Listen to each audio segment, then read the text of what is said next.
Hello दोस्तों, तो हम नीट के 10 क्वेश्चन डिस्कस करेंगे जो कि पीवाईक्यू में पूछे गए हैं। इन क्वेश्चनों के थ्रू मैं आपका कॉन्सेप्ट क्लियर करूंगा, टू द पॉइंट ट्रिक और टेक्निक बताऊंगा, रिवाइज हो जाएंगे सारे कॉन्सेप्ट ऑर्गेनिक के। और इसमें आज मैं जीओसी जनरल ऑर्गेनिक केमिस्ट्री के 10 क्वेश्चन लेके आया हूँ जो कि टू द पॉइंट चीज़ें बात करूँगा, कम समय में ज़्यादा चीज़ें बात करूँगा। ठीक है, तो हमने पहले से सॉल्व कर रखा है, इसमें बस आपको समझाऊंगा और जो भी ट्रिक होगा वो समझा दूंगा। ठीक है, आइए थोड़ा सा जल्दी से देखते हैं बिना टाइम को वेस्ट किए हुए। इसमें पूछा था कि ये आपके पास कंपाउंड है तो ये स्टेबलाइज्ड बाय, ये किसके द्वारा स्टेबलाइज हो रहा है। तो कार्बोकैटायन जो होता है ना, वो हमेशा याद रख लेना, वो स्टेबलाइज होता है plus I effect, plus H effect या प्लस आर इफेक्ट। मतलब जो भी प्लस वाले इफेक्ट लगाने वाले ग्रुप होते हैं, फैक्टर होते हैं, वो कार्बोकैटायन के स्टेबलाइज करते हैं। तो इस कार्बोकैटायन पे भाई हम देख रहे हैं कि हाइपर कंजुगेशन हो रहा है। कैसे? क्योंकि sp2 कार्बो के बगल sp3 कार्बन से जुड़ा एटलीस्ट एक हाइड्रोजन हो तो वहाँ पे होता है हाइपर कंजुगेशन। ये कार्बोकैटायन sp2 है, ये कार्बन sp3 है, और यहाँ पे 3 हाइड्रोजन है। और ओवरऑल कितने हाइड्रोजन है? 3 3 6 3 थे 9, 9 अल्फा हाइड्रोजन है। तो भाई ये स्टेबलाइज हो रहा है हाइपर कंजुगेशन से। ये वाला क्वेश्चन था, बॉइलिंग पॉइंट पूछा था। तो बॉइलिंग पॉइंट के दो कॉन्सेप्ट होते हैं, कौन कौन से? पहला कॉन्सेप्ट होता है कि boiling point directly proportional to number of carbon. दूसरा पॉइंट होता है कि boiling point inversely proportional to branching. तो यहाँ पे देखो भाई, इस पे भी ब्रांच है, इस पे भी ब्रांच है, इस पे कोई ब्रांच नहीं है और 5 कार्बन है। तो भाई एक चीज़ तो क्लियर हो गई, ये वाला सबसे ज़्यादा होगा क्योंकि कोई ब्रांच नहीं है और नंबर ऑफ कार्बन ज़्यादा है। दूसरा केस देखेंगे, इसमें इसमें में तो इसमें हमारे पास कम ब्रांच है तो इसकी बॉइलिंग पॉइंट ज़्यादा हो जाएगी, इसमें ज़्यादा ब्रांच है तो बॉइलिंग पॉइंट कम, तो ए बी सी हो जाएगा। ठीक है, ये वाला क्वेश्चन है। इसमें बोला था कि मोस्ट स्टेबल कार्बोकैटायन। तो भाई अगर इस कार्बोकैटायन को देखें तो एक कार्बोकैटायन मतलब sp2 हाइब्रिड। कार्बोकैटायन जहाँ हो वो sp2 हुई होगा हाइब्रिडाइजेशन, और sp2 के बगल sp3 है, कार्बन है, और उससे हाइड्रोजन जुड़ा है तो उसे हाइपर कंजुगेशन बोलते हैं, और इस हाइड्रोजन को अल्फा हाइड्रोजन बोलते हैं। ठीक है, ये कंडीशन हाइपर कंजुगेशन की है।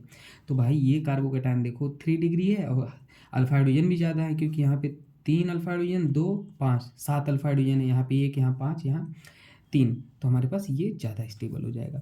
ये वाला क्वेश्चन था, पीरिडीन बोलते हैं इसको। इसमें बोला था नीट में कि इसमें बोला था भाई कि लोन पेयर सिग्मा बॉन्ड और पाई बॉन्ड कितने। तो सिग्मा बॉन्ड काउंट कर लो, 1 2 3 4 5, और 5 और ये टोटल ये 6 सिग्मा बॉन्ड ये हो गए, तो 6 5 11, 3 पाई बॉन्ड है, 1 लोन पेयर है। अगला क्वेश्चन है ये वाला। तो इसमें बोला था कि H प्लस का अटैक पहले हो रहा है, तो ऑक्सीजन पे लोन पेयर है, लोन पेयर पे इलेक्ट्रॉन है, इलेक्ट्रॉन इस पे H पे अटैक करेगा, इस पे आ जाएगा पॉजिटिव O पे। अभी O पे पॉजिटिव बर्दाश्त होगा नहीं क्योंकि O इलेक्ट्रोनेगेटिव एटम है ऑक्सीजन, तो ये बाहर निकाल देगा OH2। बॉन्ड ऐसे टूटता है तो इस पर नेगेटिव आता है, इसके पीछे साइड पॉजिटिव, तो इसलिए नेगेटिव और ये पॉजिटिव, तो H2O बाहर निकल जाएगा, पॉजिटिव नेगेटिव न्यूट्रल हो जाएगा। यहाँ से टूटा तो यहाँ पॉजिटिव आ जाएगा, तो वही पॉजिटिव लिख दिया। अब ये कार्बोकैटायन 2 डिग्री है, ये रीअरेंजमेंट कर लेगा। कैसे?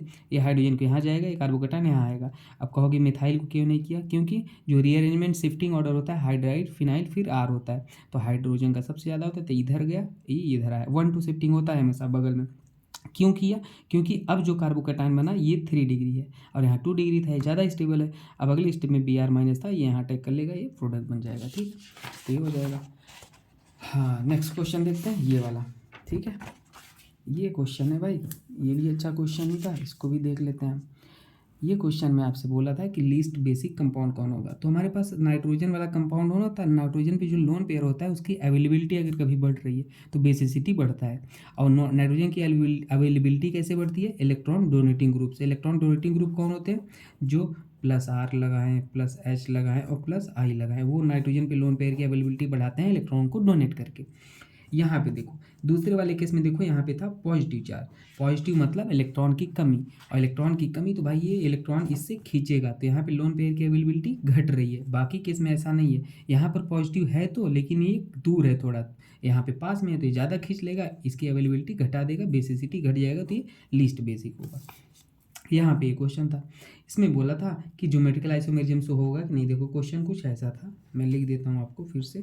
ऐसा था, तो ज्योमेट्रिकल आइसोमेरिज्म का कंडीशन होता है अगर एल्कीन है तो ये should not equal to B और C should not equal to D, तो जी आई होगा। तो यहाँ पे देखो ये ए है और यहाँ पर ये ए है, ये बी है, ये सी है, मान लो ये डी है, तो ये नॉट इक्वल टू बी है और सी नॉट इक्वल टू डी है, तो जी आई होगा। ये क्वेश्चन था, इसमें रेट ऑफ डिहाइड्रो हाइड्रोजनेशन पूछा था अल्फा हाइड्रोजन पे। तो मैं इसको अलग से बना के आपको समझा देता हूँ, वहाँ पे थोड़ा सा ज़्यादा मैंने लिख पढ़ दिया है, तो देखो। और ये क्वेश्चन और था, ऐसे था तो अल्फा हाइड्रोजन निकालना था, तो अल्फा बीटा यहाँ पे लिखा है, अल्फा बीटा हाइड्रोजन डिहाइड्रोजनेशन। तो बीटा हाइड्रोजन को निकालोगे तो ये इधर आ जाएगा, इधर तो हमारे पास ऐसे कुछ बन जाएगा। देखना इसमें से निकालोगे अल्फा बीटा हाइड्रोजन, तो ये हमारे पास अल्फा, ये बीटा, तो ये ऐसे जाएगा ऐसे, तो हमारे पास ऐसे और ये ऐसे हो जाएगा। यहाँ पे हमारे पास आयोडीन था, तो ये अल्फा और ये क्या हो जाएगा, ये बीटा, तो इसे निकालोगे तो ये ऐसे ऐसे ऐसे हो जाएगा। तो भाई यहाँ पे देखो, दिख रहा है, ये हमारे पास रेजोनेंस कर रहा है, ज़्यादा स्टेबल होगा। उसके बाद यहाँ पे आप देखोगे तो इसमें अल्फा हाइड्रोजन ज़्यादा है, तीन तीन तीन छः अल्फा हाइड्रोजन, sp2 है, यह sp2 है, इसके बगल sp3 तीन तीन छः अल्फा हाइड्रोजन, और यहाँ पे दो अल्फा हाइड्रोजन आएंगे केवल ये।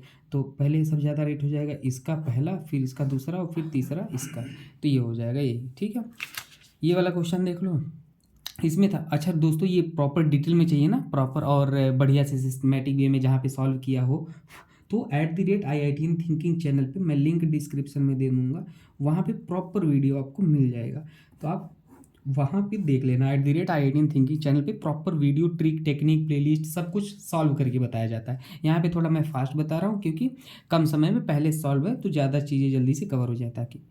तो यहाँ पे देखो क्या हो जाएगा, नंबरिंग करोगे, नंबरिंग यहाँ से क्यों हुआ, क्योंकि यहाँ पे हमारे पास ब्रोमो लगा था, बी अल्फ़ाबेटिकल में पहले आता है, तो इसलिए हमने यहाँ से किया। तो 1 2 3 4 5 6, ठीक है, तो हमारे पास ये हो गया। तो यहाँ पे हमारे पास क्या हो जाएगा, आप जल्दी से बता दो। 1 2 3 4 5 6, तो हमारे पास 1 ब्रोमो, 1 पे ब्रोमीन लगा, बी पहले आएगा ब्रोमो, फिर 5 क्लोरो, सी बाद में आता है, फिर 3 हाइड्रोक्सी, और हमारे पास 4 पे मिथाइल लगा, ये हम बाद में आता है, 4 मिथाइल, तो इसलिए हमने सीक्वेंस अल्फ़ाबेटिकल ऑर्डर में 4 मिथाइल। पैरेंट चेन में 6 कार्बन है, सारे सिंगल बॉन्ड है, इसलिए एन हेक्सेन। इसमें मोस्ट स्टेबल कार्बोकेटायन पूछा, तो स्टेबल कार्बोकेटायन कैसे देखोगे, सबसे पहले रेजोनेंस देखो, हाइपर कंजुगेशन, फिर इंडक्टिव। यहाँ पे रेजोनेंस हो रहा है, ये इधर रेजोनेंस कर रहा है, इधर कर रहा है, यहाँ पे इधर रेजोनेंस कर रहा है, यहाँ पे हाइपर कंजुगेशन हो रहा है, तो हमारे पास ये ज़्यादा रेजोनेंस कर रहा है क्योंकि 2 डबल बॉन्ड है, तो ये वाला ज़्यादा स्टेबल हो जाएगा। ठीक है, डिटेल में आप वहाँ पे देख लेना। ओके दोस्तों, थैंक यू।